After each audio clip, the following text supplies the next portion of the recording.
Look, I'm not sure I can grasp this. I've listened to this part B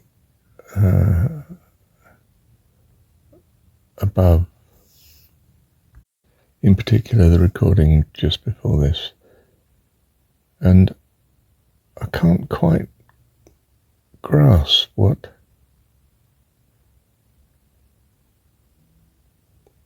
going on here. Look, before simply consulting the computer, my search would always be with a particular person and their view of things, and most often tracking down a particular name of someone who's been significant, whom I might not have met personally, but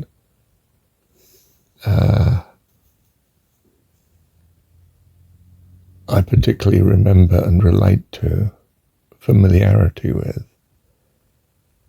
and what their view was. I mean, a person with leanings to any particular bias in a field has a certain selection of sources in mind that their mind tends to go to and think, well, what does, and in my case, if I'm thinking of spiritual things, what was that Paramahansa's view on this? Or what was the Jesus story slant on this? Or what is the Christian particular thing on this that I related to? And my research, getting my bearings would be accordingly. But if I access sort of a AI in general on a device, I get a composite person, a pseudo-person in a sense, of information that is the result of what's been stored, and, for instance, depending on the search engine that's operating, which I don't really choose, I try to influence, but is collecting views of an amalgam of that which is considered or designed to be appropriate to my request. That's why I say you have to be very specific in what you're asking for. I don't want,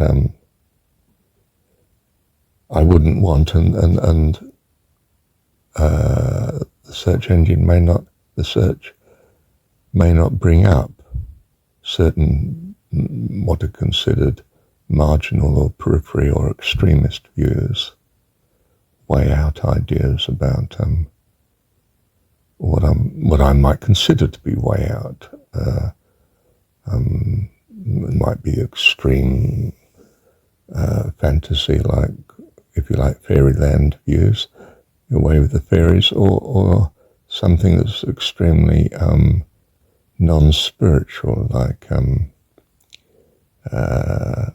some humanist views can be, or some secular views can be.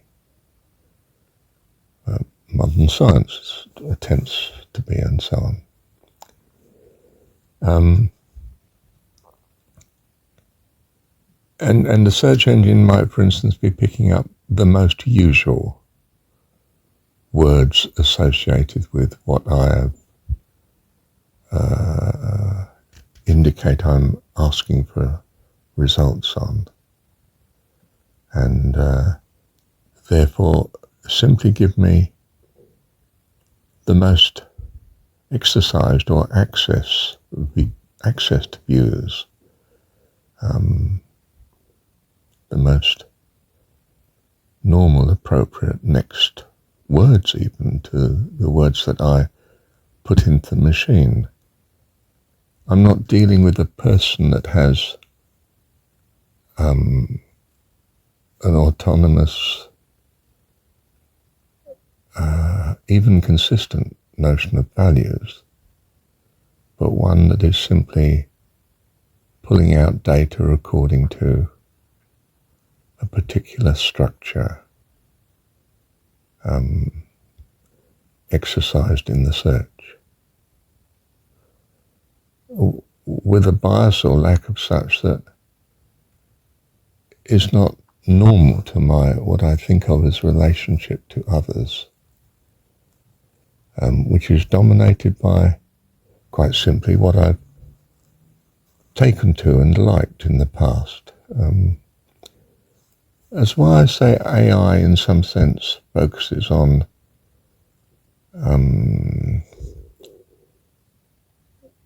what is restricted to a vast sea of views that have a particular characteristic of being rather the same, whereas my creativity tends to try and think out of the box all the time. If I'm looking for a cure for such and such a disease, I might be specifically looking in a field that's not the usual, because the usual field's not coming up with a cure. So I'm looking for I don't know, it might be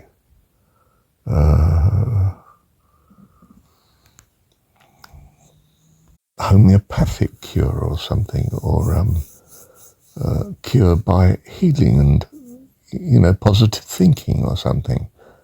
Unless I specifically feed it into the search, anything like that is probably so peripheral that it won't come up in the solution to what I'm trying to track. In other words, I normally do my search according to my personality, my values, which I'm not going to put into the search each time. I need to have the search itself biased to what my values are, not so much in what it takes.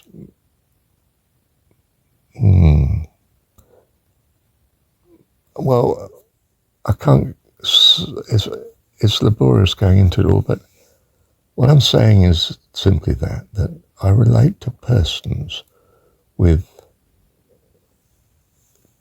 consistent views in their view of what is of value, compared to other sets of data consistent with people that I don't relate to. There's none of this sifting of information or searching with a particular view that it's easily accomplished with your AI search. You are relating to a whole heap of stuff, and a heap that would not be necessarily your bias, your particular data field that you would feel most happy about sifting amongst. I think you are, the more you become dependent on AI as your aid to thinking, the more you will be conformist to what is presented, at least, as what is, rather than the individual you would practice being if you did not have such an imaginary friend to deal with. Something like that. I know I haven't got what I'm trying to really get hold of.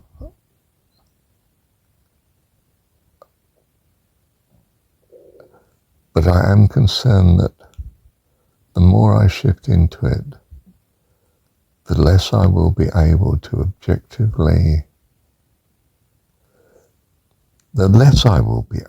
truly objectively defend myself against. A bit like being faced with indoctrination. It's as if it's substituting for the way I would normally search and think. And that sounds to me a combination of a dramatic change, but into a system of thought that could become very rigid, very dogmatic, with immense faith and confidence that this is the way to go. And how else would one think but in this way? And I think might change the very nature of what we mean by a person, far more than simply bias the way you think, but rather change who you are, very much in what you mean by relating. Specifically, no longer relating to persons that we would have thought when we would have described as natural. But now this sort of amalgam personhood of data that you're not really master of its determination. We're all choosing the same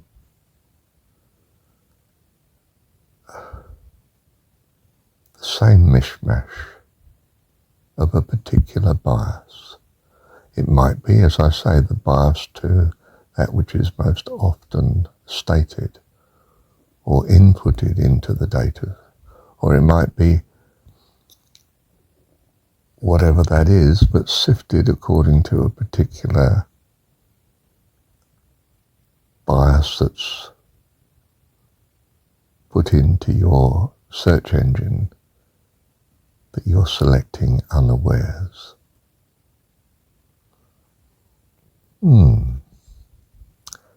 There's something not natural about this way of being advised, helped, guided. You're dependent now on you know not what, the which you might be very much on your guard about if you understood what was going on. And you're not likely to, because like a religion, it's schooling what you think about accordingly. You know, if I constantly give you some religious text every time we meet each week, or every time we meet on a regular basis, I start to make that particular data uppermost in your mind. You know, if I constantly tell you, no, God is love, God is love, it becomes the sort of thing that your mind gravitates to in all sorts of situations as an appropriate bias to the way that you're going.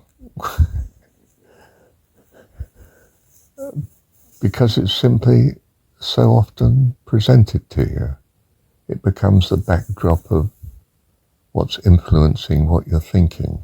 And this is indeed, if you like, both the strength and the concern about mantras and repetitions and what we've come to call indoctrination with purpose. And even worse, this may be not so much with a unified purpose, but the purpose of managers of the AI corpus of way of working that is very much not what you would wish to benefit from, given your present values of your present identity. I'm saying that there's a very peculiar company to be keeping, quite simply, that's not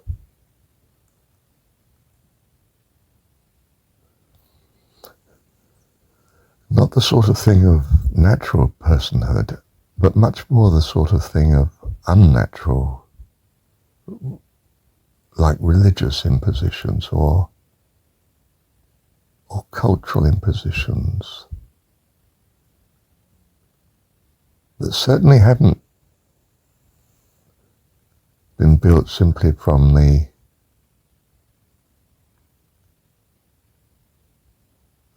usefulness of time and prove their wisdom, if you like,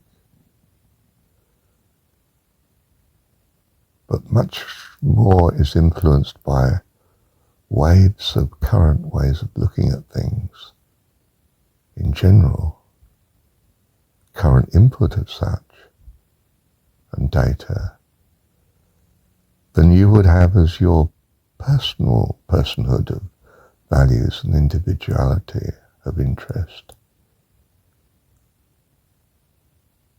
which is very unique to you.